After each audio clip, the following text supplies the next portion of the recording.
Can you give a short description of the different sales roles within companies? Sure, absolutely. And everyone uses different terms.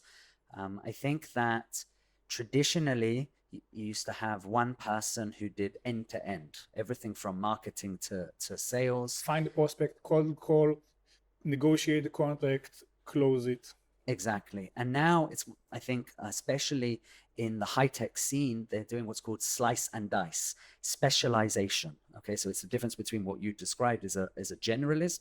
And then as companies mature, they are adopting more specialist roles in order to go in depth and in more detail in each one of those parts. So, in terms of answering your actual question, there are different roles. So there's something called at the top of the sales function, it's called SDR, sales development role.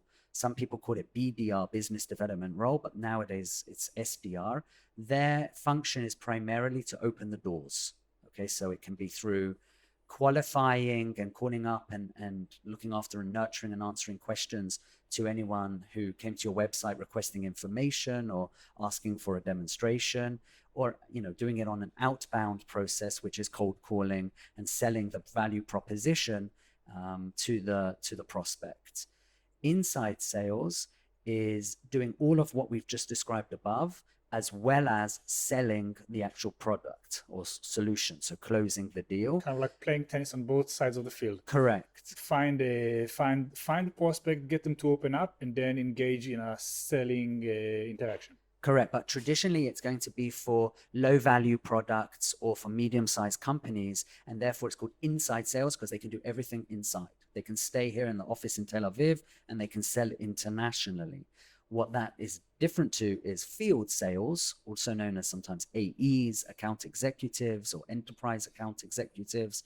And what they will do is work with the SDRs, the sales development reps, and take that initial interest or that initial meeting and only work from that point onwards. So they're working with what might be called qualified prospects and taking them to become a customer, as opposed to inside sales, which is end to end, but maybe for slightly smaller deals and smaller organizations. Excellent. And these are the people in the trenches. These are the people who are actually doing the selling themselves. Sometimes they can call reinforcement, be it a product person, a technical person, a director from the sales team, and so on. Everything that it takes to close the sales. And who stands on top of that pyramid in a sales organization? So I think that really depends on the stage of that organization. So I've seen different models, let's call it.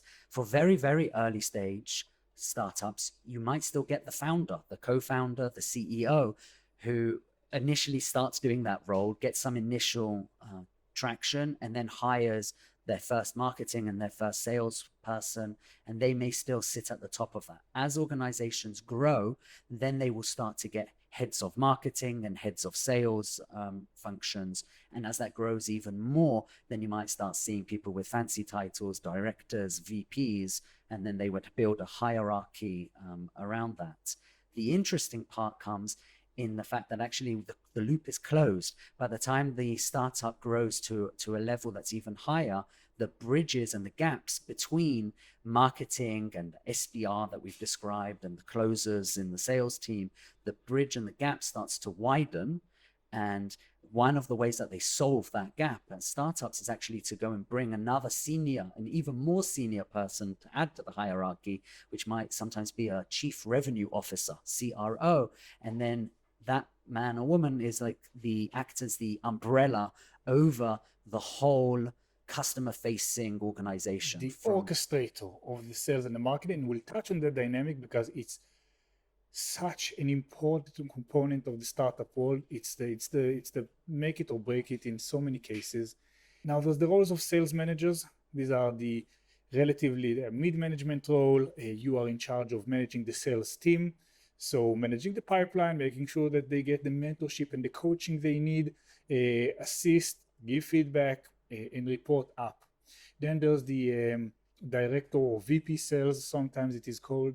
What is the responsibility of the senior person in the sales team? Because they're not on the phone calling, and they're also not necessarily giving coaching. or managing the pipeline. Mm. Walk us through the day of VP sales. Sure. So one of the ways I view it, and it doesn't cover all examples, but one of the ways I view it is the difference between execution, tactics, and strategy. So if we go through what you said, the execution is the sales reps in the trenches. They're executing day in, day out. They're making phone calls. They're having meetings. They're sending emails. The tactics, how they should send that email, how many phone calls they should make. That's the mid-management tier, as you described, the managers and the heads of those sales teams. And then my personal view of the VP level, so the real senior directors and VPs, as you described, are more focusing on strategy. So instead of the how and the what, I think they're asking the questions of the why. So why are we speaking to them? Why are we phoning these people? Why should they listen to us? Why do we have a solution to answer their business challenges? So they're looking more at strategic issues to make sure that everybody is pulling and pushing, and all that hustle that you described, making sure that it's going in the right direction.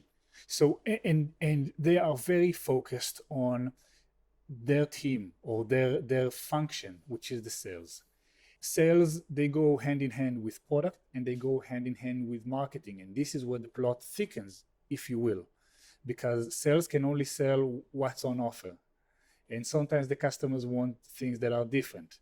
And sometimes in order to reach a certain velocity in sales, you need the air support that comes from marketing, the messaging, get the product out there, get the brand out there, make sure they know what we're about.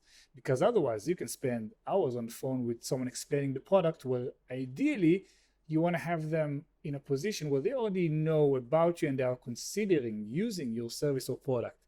So let's now talk about the dynamic between sales team and marketing, and let's kick it off with marketing. A good, well-functioning marketing team, what's the purpose it serves in a startup?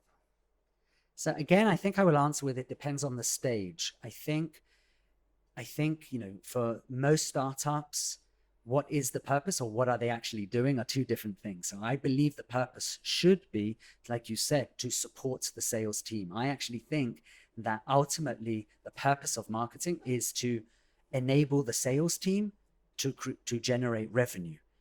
Now, drill down into that, we will start talking about branding and messaging and prospecting and all these different things, event management and content creation, and all of that is involved in what marketing teams do. But we shouldn't lose sight of the main function of almost everybody.